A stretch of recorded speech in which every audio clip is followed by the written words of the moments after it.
계속 이어서 가죠.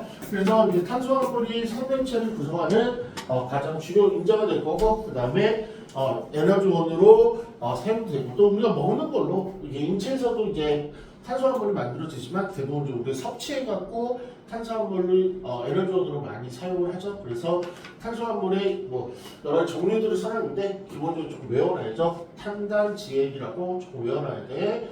그렇구나. 그럼 이제 탄소에 대해서 조금 더 볼 건데 좀 구두로 얘기했죠. 탄소는요 14쪽 원소, 얘는 이주기 원자과 전자 4개, 최대 4개의 놈들하고 결합할 수 있는 거죠. 맞죠?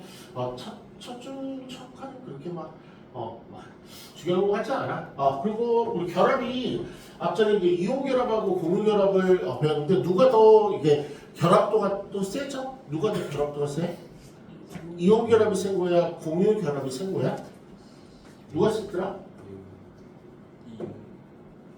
뭐 물어보죠. 이온 결합, 공유 결합 중에서 결합도가 좀 강한 거. 나 이온 결합이다. 다 맞췄네. 그죠. 이온 둘이 했던 이온 결합이 좀 세요. 그런데 둘 다 강한 결합 쪽에 들어가. 둘 다. 일반적으로 둘 다 강한 결합 쪽에서 얘도 일반적으로 결합이 약하지 않다 그래요.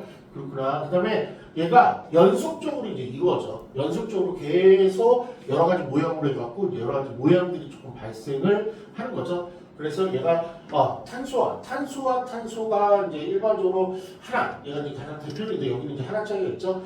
그래서 탄소가 일반적으로 하나씩 결합한 형태를 하나씩 공유전에서 사용하는 걸 단일 결합이라고.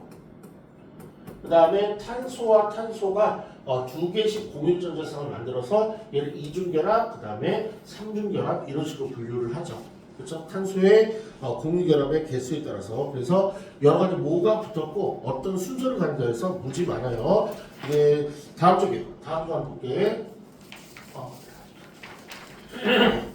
이제 다시 한번 이제 비율별로 좀 나왔네요. 생명체의 구성 물질은요, 뭐 대략적으로 한 70% 가까이가 물이 되겠죠. 그러면서 이제 여러 가지 탄소화합물들이 이제 붙은 거지. 그러면 이 탄소화합물들이 되게 이제 복잡하고 좀 여러 가지가 좀 있어서 얘를 뭐라고 하냐면 다른 말로 고분자 물질이라고 해요.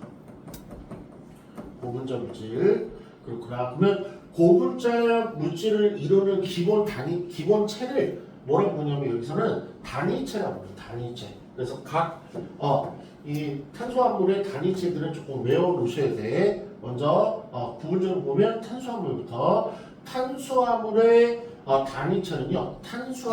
단위체는 단당류예요. 그래서 하나 외우기에 써라. 다음 주 단위체끼리 옳게 짝지어주고 그런 식으로 나오거든. 얘는 뭐야? 탄수화물의 단위체가 단당류예요. 탄수화물의 단위체. 그러니까 기본 구성 형태라고 보셔도 돼. 단위체가. 그래서 탄수화물의 단위체는요 단당류라는 거. 단당류. 그렇구나. 그리고 이 당이 하나로 이루어진 거. 단당류. 그다음에 이 세 가지 뭐 두 가지 정도 포도당이가 좀 대표인데 예시도 좀 외워놔야 돼. 꼼꼼한 시험들은 이런 거 나오더라고. 그러면 당이 2중을 묶였어. 당이 2개를 묶였어. 그러면 엽당이나 설탕. 그다음에 3개 이상을 다당류라고 하는데 녹말이나 셀룰로스가 가장 좀 대표적이긴 해요. 그래서 좀 꼼꼼한 친구들은 예시도 조금 외워놓을 필요가 있을 것 같아요. 단당류에는 어떤 것들이 들어가고 이당류에는 엽당, 설탕. 그 다음에 다당류에는 당이 몇 개 모이느냐? 당이 2개 모이면 이당류. 당이 3개 이상일 땐 다당류. 그 다음에 단당류의 탄소를 가장 단체 당이 하나인 거는 단당류. 이렇게 되는데 탄수화물은 요 정도면 조금 외우면 될 것 같고 핵심은 이제 아미노산 쪽에 조금 핵심이 있는 거죠. 아미노산 쪽에. 그래서 아미노산이 뭐야? 단백질의 단위체가 되겠죠. 그래서 이렇게 쓸까? 이렇게 쓰자. 단백질의 단위체.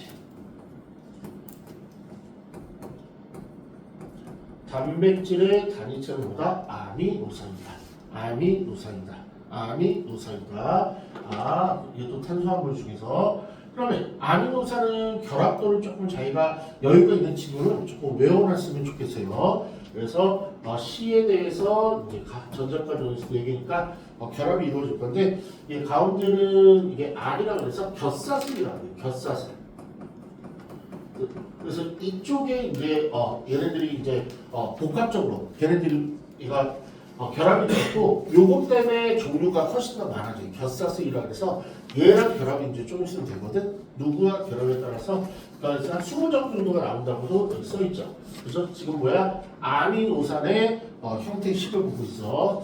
그러면 얘는 수소랑 조금 맺어있고 오른쪽 볼게요. 오른쪽은 이제 얘는 수소랑 단위 결합했고 산소랑 그 밑에는 OH랑 이렇게. 그 다음에 첫 번째는요.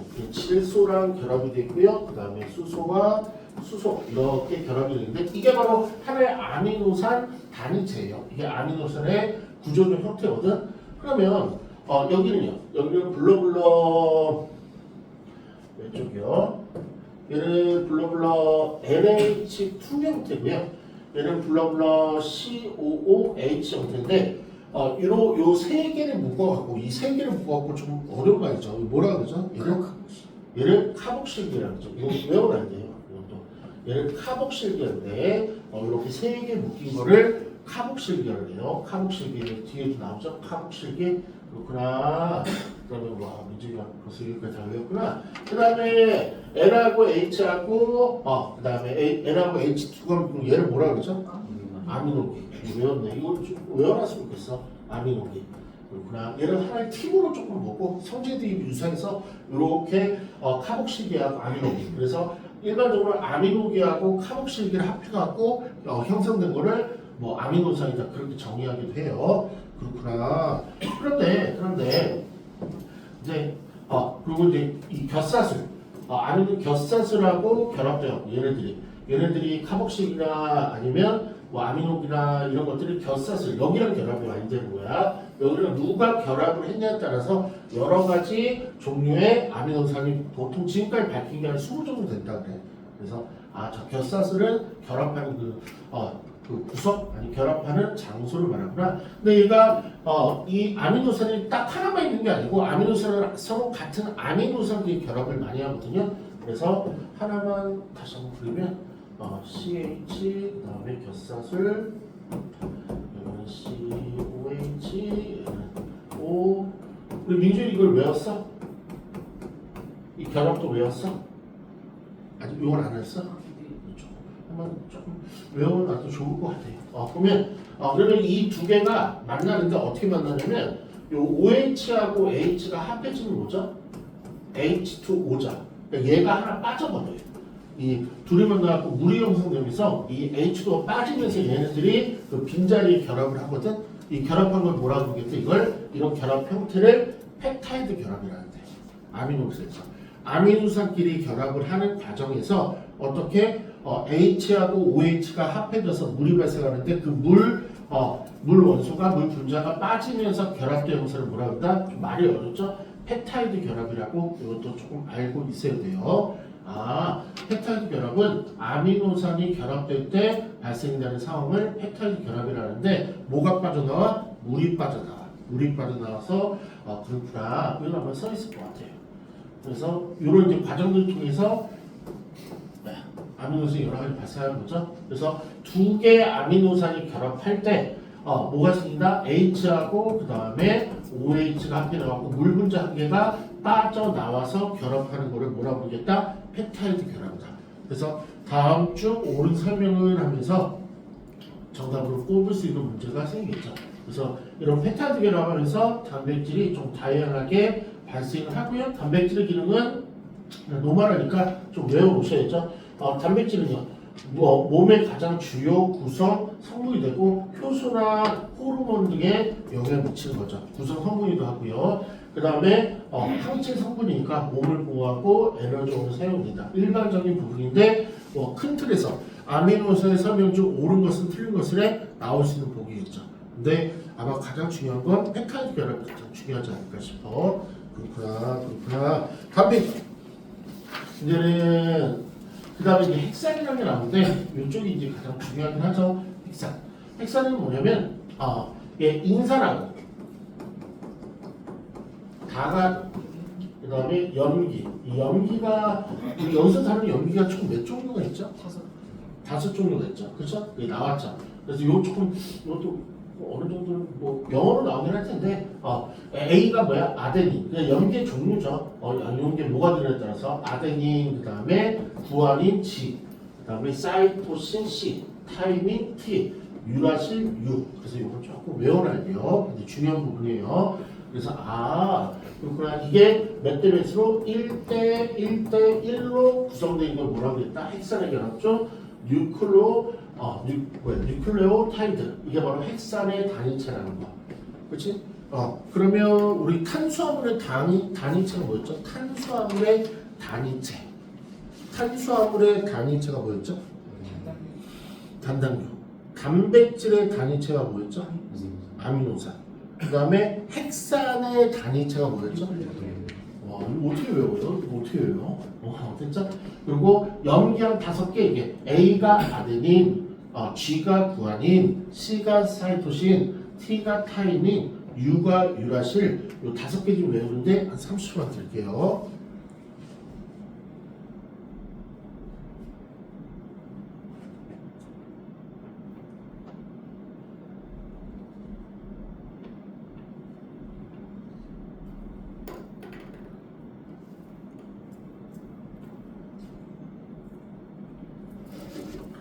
A가 아데닌, G가 구아닌, C가 사이토신, T가 타이민, U가 유라실.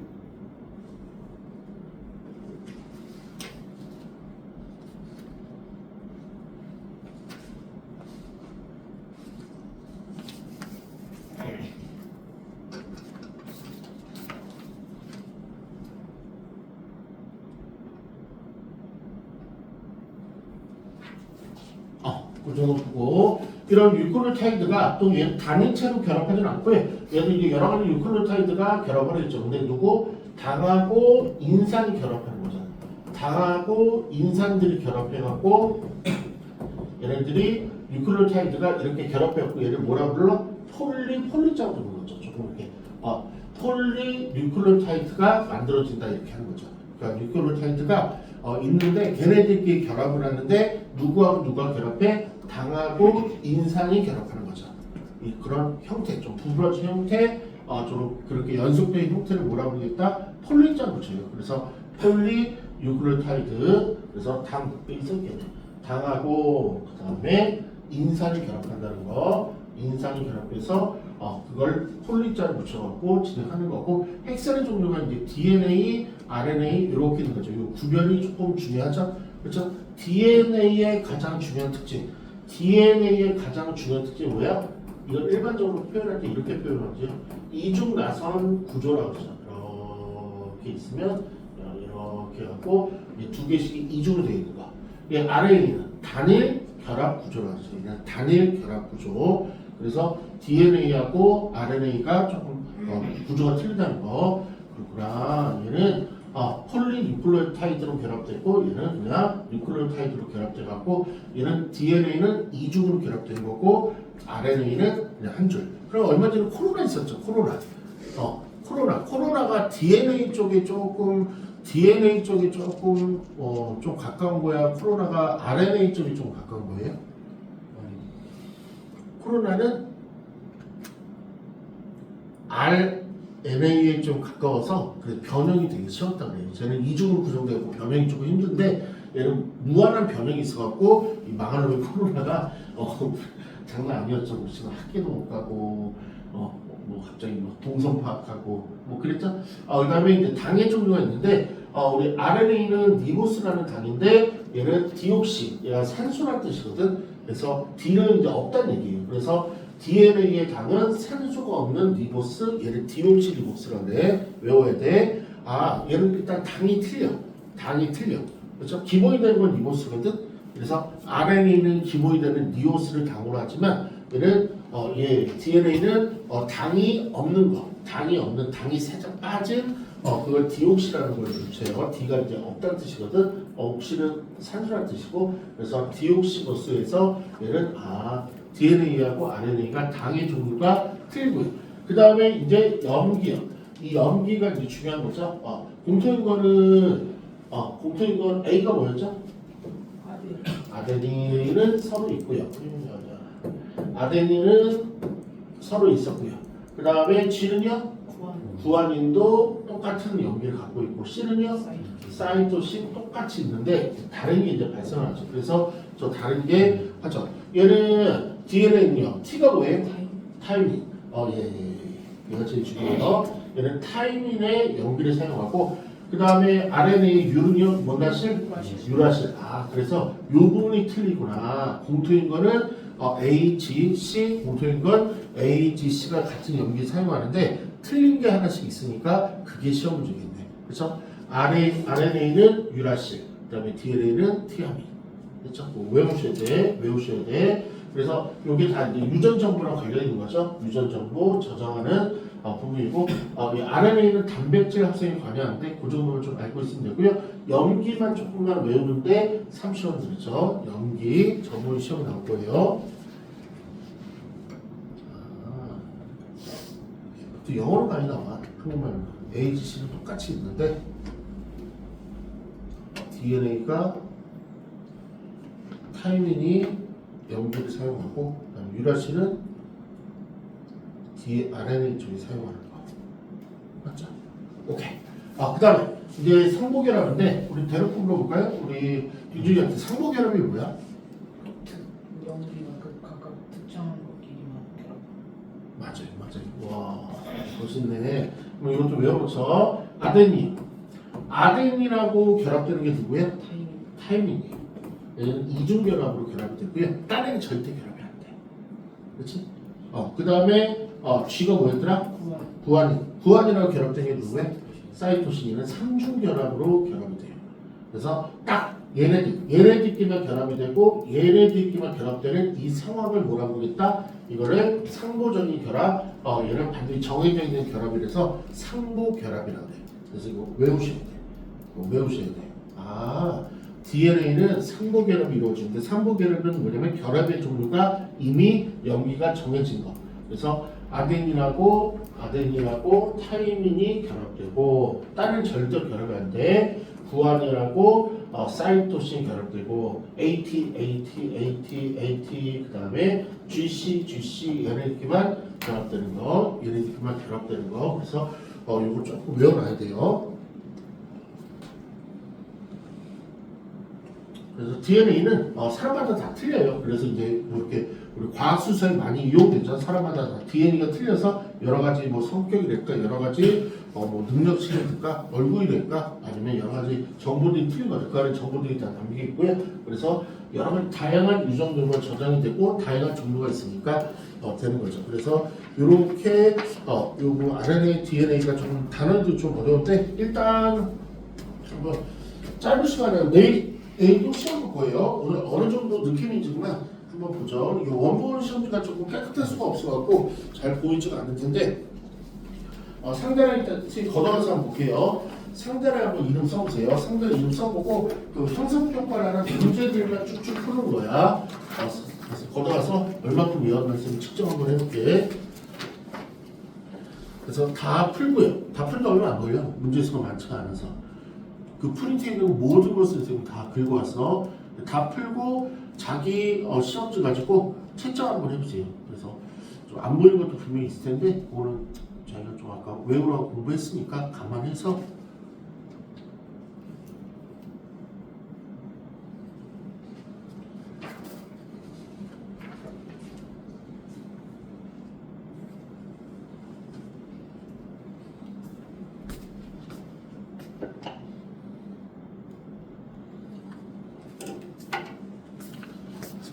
문제가 안 풀리네. 내가 드려였구나. 그러면